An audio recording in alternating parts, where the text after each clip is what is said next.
Donc, 7h40 et on s'en va aux autobus pour le City Walk. Et ce matin, on vise Universal Studios Florida, les attractions classiques.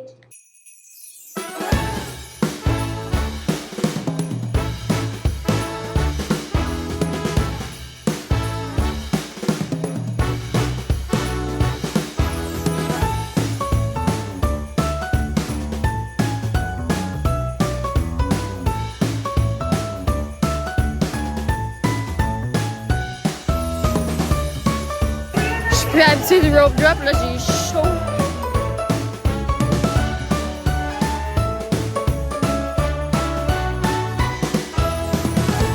Je m'entends les briques se tasser.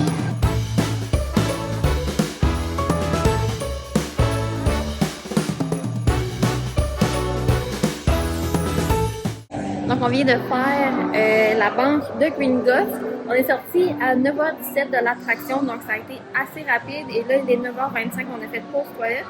On pensait pouvoir faire d'autres attractions ce matin là, à l'ouverture du parc, mais il y a beaucoup d'attractions qui ne sont pas encore ouvertes. Donc l'attraction des Mignons est ouverte, Mommy, Transformer et la banque de Gringotts. Et le reste, ça semble ouvrir à 10h du matin, donc on va devoir repenser notre planif. Il n'y a pas assez de monde pour qu'on puisse clencher plein d'attractions.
Donc, notre avant-midi a été courte à Universal. On a pris finalement la station King Cross du Hogsmeade Express pour aller à Préolard.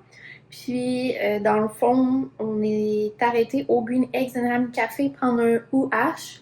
Et on voulait faire Redfish, Bluefish, mais on s'est désisté quand on a vu l'attraction. Il y avait quand même de l'attente, puis on voulait pas se faire éclabousser parce qu'on peut avoir des jets d'eau dans cette attraction-là qui tournent en rond dans Sus Landing. On a quitté le parc tranquillement. Et là, il est 11h51, on est refreshed. On va aller dîner au Olive Garden et on va aller passer l'après-midi et la soirée à SeaWorld pour leur célébration du temps des fêtes.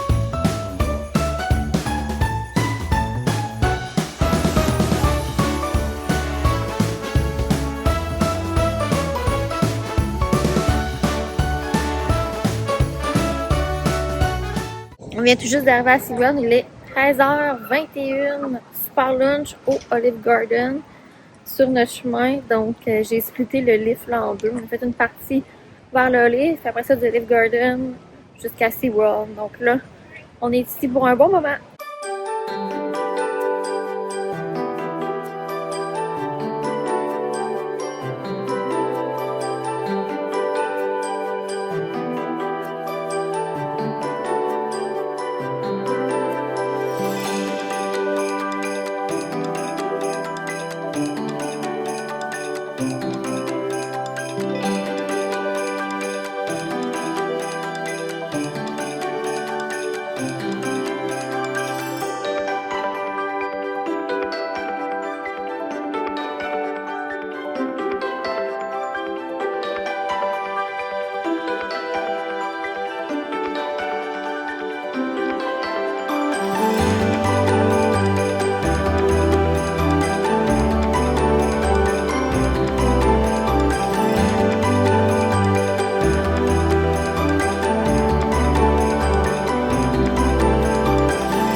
the annual tradition where the kitchen elves and I get together to bake a batch of my delicious Christmas cookies.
Now more than ever, we are honored to share our relationships with the whales and what we have learned with all of you.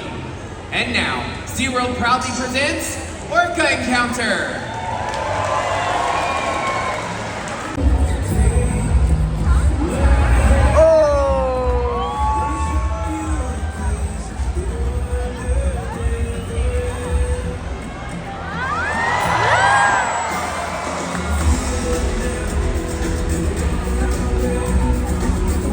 Ah, on les voit pas bien!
Much the same with our whales. Tonight, you will see our whales moving together in unison. These synchronized behaviors strengthen social bonds and enable them to problem solve as a group. Working together as a team is what makes the killer whale the ocean's top predator. Scientifically, they're known as Orcinus orca, more commonly referred to as killer whales, but here at SeaWorld, we know them as Katina, Melani, Malia, Trua and Makayo, our killer whale family. Makayo is our youngest whale at just 15 years old, and our oldest is Makayo's mother, Katina, who is also the matriarch, or the leader of our pod. SeaWorld's animal training techniques have created a language between us and the whales. It's a language of learning through positive reinforcement, encouragement, commitment, and care. Not only does this give us a great look at their entire bodies, but it also gives us access to blood vessels which are easily seen on the white undersides of their tail flukes. Now Trua is here demonstrating that lineup, and he's presented us with his tail flukes. You can get a great look at those blood vessels right along the white undersides of his tail flukes. Our veterinarians are able to take a voluntary blood sample at least once a month. And the care isn't just physical. Mental stimulation and play are vital. Together, we've got this.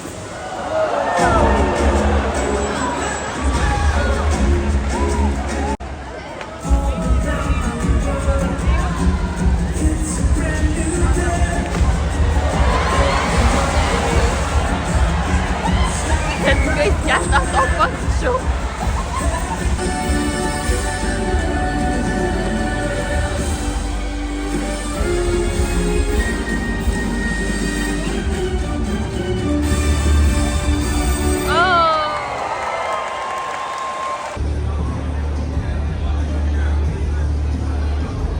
Christmas celebration.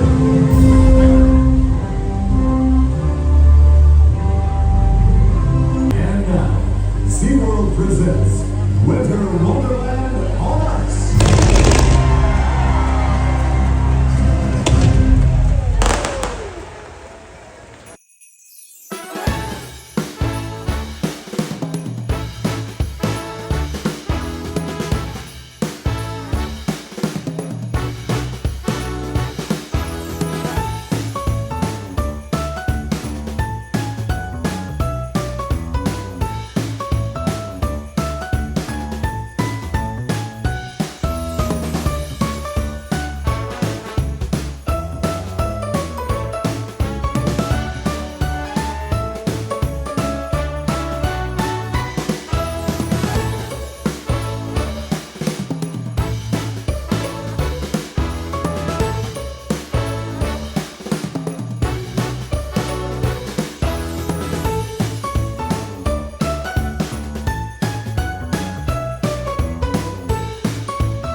On est le lendemain, mais je voulais faire le point de notre journée d'hier à SeaWorld. Je m'attendais vraiment pas à ça pour les festivités de Noël parce que pas beaucoup de personnes en parlent, il n'y a pas beaucoup d'informations sur le web, mais j'ai vraiment tout aimé. C'était vraiment mignon, le spectacle de la cuisine magique de Mère Noël, ça c'était vraiment cute. Puis un des spectacles qui m'a le plus impressionné, c'est le spectacle de l'histoire de Jésus crèche humaine. Je m'attendais pas à ça, on savait pas du tout quoi faire, puis là, on attendait le spectacle des orques, donc on est allé faire ça pour être assis à l'intérieur. Puis c'était un spectacle gospel, de chansons classiques de Noël et c'était vraiment, vraiment beau, là. J'ai jamais vu des chanteurs aussi bons dans un parc thématique. Le son était bon, les haut-parleurs, tout était vraiment bon, la qualité du son. Et c'est vraiment très émouvant, là, le gospel. Les chanteurs chantaient vraiment bien en harmonie. Donc ça, j'étais vraiment épatée, même si vous êtes plus ou moins religieux, quoi que ce soit. C'est un beau spectacle juste pour apprécier la performance. Ça, j'ai vraiment trouvé ça très différent de ce qu'on a l'habitude de voir dans les parcs thématiques. J'avais jamais vu là, un spectacle de chant aussi bien fait dans un parc thématique. Puis ensuite, on est allé au spectacle de Shamu, les orques. Et le soir, je dirais que c'est encore plus impressionnant que de jour parce que le bassin est illuminé, donc on les voit vraiment bien arriver. On voit vraiment la taille des orques, c'est vraiment impressionnant. Puis, il y avait comme une performance de saxophone avant le début du spectacle des orques, donc il y avait vraiment de l'ambiance, c'était vraiment cool. Puis ensuite, on s'est dirigé vers le spectacle de patinage artistique. Je pensais que c'était une fausse glace, mais non, c'est une vraie glace extérieure. J'ai aucune idée. Ça doit être quand même beaucoup d'entretien pour que ça reste frais à l'extérieur en Floride. Surtout qu'hier, il faisait 32 en journée. Il y avait beaucoup de costumes, qualité là, olympique et Broadway. Là. C'était vraiment épatant, le spectacle de patinage artistique. Je recommande fortement. Puis c'était environ 25 minutes, là, 30-25 minutes. Et avant, également, il y avait une joueuse de violon qui était vraiment bonne pour faire des chansons au violon de Noël. Je m'attendais vraiment pas à la qualité de la performance à SeaWorld. Juste après le spectacle de patinage artistique, on reste assis dans les estrades. Donc ça, je trouve ça vraiment cool qu'on est vraiment bien placé. Et on a un spectacle de jets d'eau, de lumière, de sapins et de feux d'artifice. Nous, on n'a pas vu la finale de feux d'artifice puisque hier, c'était trop venteux, mais c'était vraiment très impressionnant ce qu'on a vu avec la musique, tout ce qui était la performance du spectacle dans le lagoon central de SeaWorld. Puis tout ça, là, c'est inclus dans le billet d'une admission durant le temps des fêtes. Donc, dans le jour, vous avez des montagnes russes, vous avez des exhibits, vous avez des spectacles. Puis le soir, là, c'est vraiment très festif. On a également des booths de style food and wine là, pour déguster des bouchées thématiques de Noël. Donc, j'ai trouvé qu'il était vraiment bien organisé. Puis, le parc est vraiment beau. Il y a des décorations partout, des sapins partout. Les arbres ont des lumières. C'est illuminé. C'est vraiment beau. Et une des choses que j'ai oublié de vous parler est la parade Sesame Street. Quelque chose pour les plus jeunes, les plus petits, qui ressemble aux Muppets, là, mais c'est pas du tout la même franchise. Dans le fond, Sesame Street, c'est pas énorme. Et leur parade, ce qu'ils ont fait, que je trouvais super bien, est que la parade prend toute la rue Sesame Street. Il y a une performance d'environ une dizaine de minutes de chansons, de danse, il y a de l'ambiance. Et après ça, la parade continue dans le secteur. Donc, on peut vraiment bien voir les personnages. C'est vraiment super beau et j'ai été vraiment impressionnée de ma visite à SeaWorld pour le temps des fêtes. Ça valait vraiment le billet. Pour ma part, j'ai une fun card, donc je paye pas pour l'admission, mais c'est environ là, une centaine de dollars hier pour accéder au parc et j'ai trouvé que les gens en avaient vraiment pour leur argent. Donc, c'est tout pour ce vlog-ci et on se voit la semaine prochaine pour le prochain vlog. Bye!